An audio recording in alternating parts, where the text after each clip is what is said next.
चलिए दोस्तों, आज हम स्टार्ट करते हैं एक नए टॉपिक के बारे में। टॉपिक की थ्योरी आपको पढ़ा दी गई है, प्रीवियस वीडियो आप देख सकते हैं।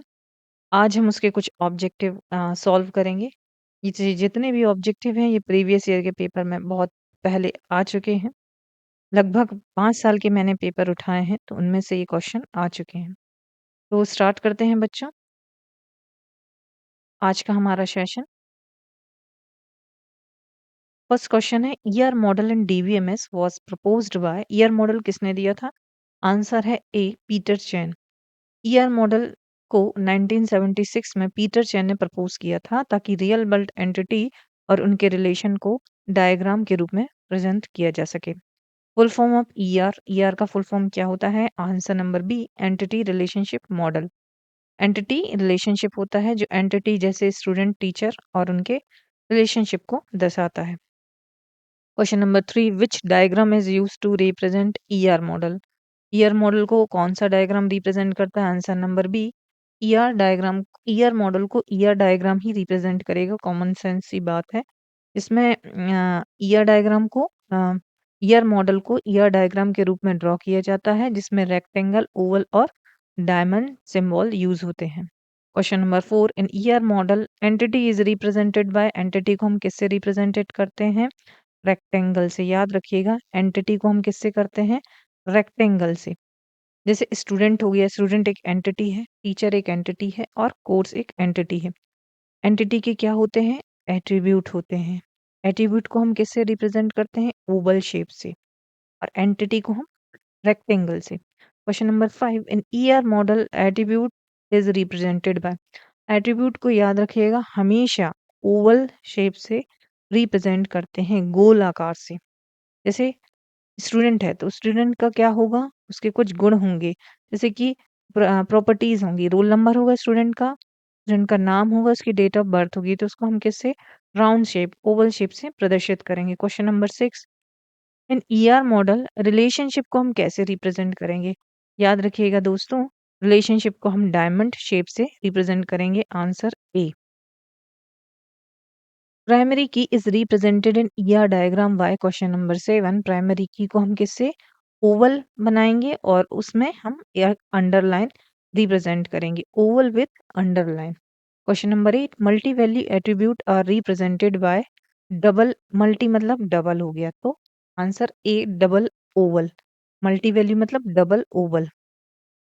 Question number 9, derived attribute are represented by. जो किसी से उत्पन्न हुआ हो, किसी माध्यम से, तो डी से ड्राइव, डी से डॉटेड, डॉट डॉट से हम रिप्रेजेंट करेंगे। Answer number A. Question number 10, weak entity is represented by. जो एंटिटी वीक होती है उसको हम कैसे? अब वीक है तो उसमें डबल प्रोटेक्शन की जरूरत होगी, तो answer A, double rectangle. Entity को हम सिंगल रेक्टेंगल से रिप्रेजेंट करते हैं और जब वीक हो जाती है तो उसको डबल रेक्टेंगल से। Question number 11, identify relationship is represented by double diamond.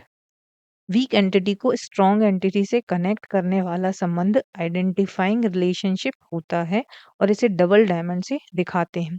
जब कोई वीक चीज होती है तो उसको स्ट्रॉन्ग से जब हम कनेक्ट करते हैं तो उस संबंध को हम क्या कहते हैं? Identify relationship. जब स्ट्रांगली कनेक्ट करना है तो डबल डायमंड लगाते हैं, क्योंकि वीक है और वीक को पकड़ना है तो डबल प्रोटेक्शन दिखाएंगे। तो answer number A, double diamond. Identify relationship is represented by double diamond. Question number 12, which of the following is not a type of relationship in ER model. ER model में कौन कौन से type होते हैं? 1 to 1 होता है, 1 to many होता है और मैनी टू मैनी होता है। मैनी टू मैनी होता है, तो 1 to 1, 1 to many, many to many, और डी वाला जो है वो नहीं होता है, मैनी टू नन नहीं होता है। Question number 13, specialization is ER model is represented by. Answer A, triangle symbol. Specialization किससे रिप्रेजेंट करते हैं? Triangle symbol. जब एक एंटिटी को सब एंटिटी में हम डिवाइड करते हैं, जैसे एम्प्लॉय है तो एम्प्लॉय क्या है? टीचर हो सकता है, क्लर्क हो सकता है, तो इसे हम ट्राइंगल सिंबल इस्तेमाल करते हैं। स्पेशलाइजेशन मतलब आप किस चीज में एक्सपर्ट हैं? एम्प्लॉय हैं आप तो ठीक है, आप टीचर हैं या क्लर्क हैं, तो ये आपका क्या है? स्पेशलाइजेशन है। तो इसको हम किससे रिप्रेजेंट करेंगे? ट्राइंगल से। Answer A. Question number 14, generalization is a process of. Answer A, combining entity into higher level entity. Generalization में अलग अलग एंटिटी को मर्ज करके एक हायर एंटिटी बनाई जाती है।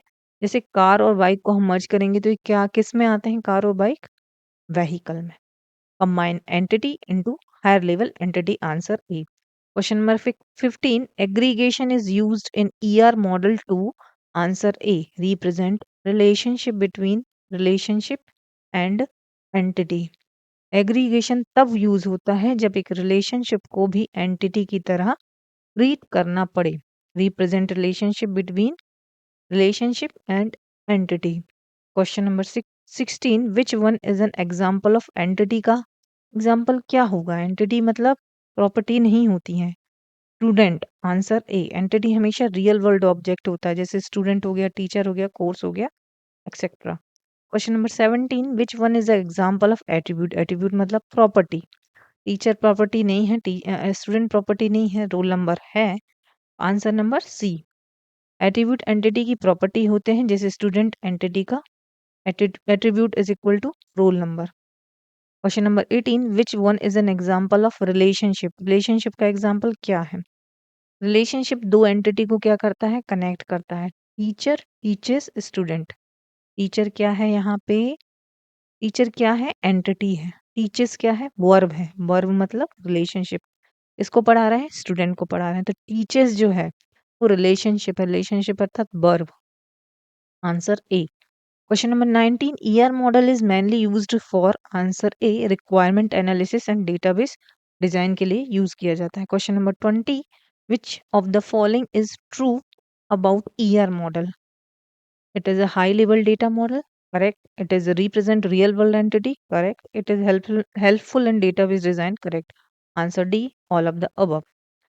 मिलते हैं नेक्स्ट वीडियो में प्रीवियस ईयर के कुछ क्वेश्चन के साथ। तक के लिए थैंक यू।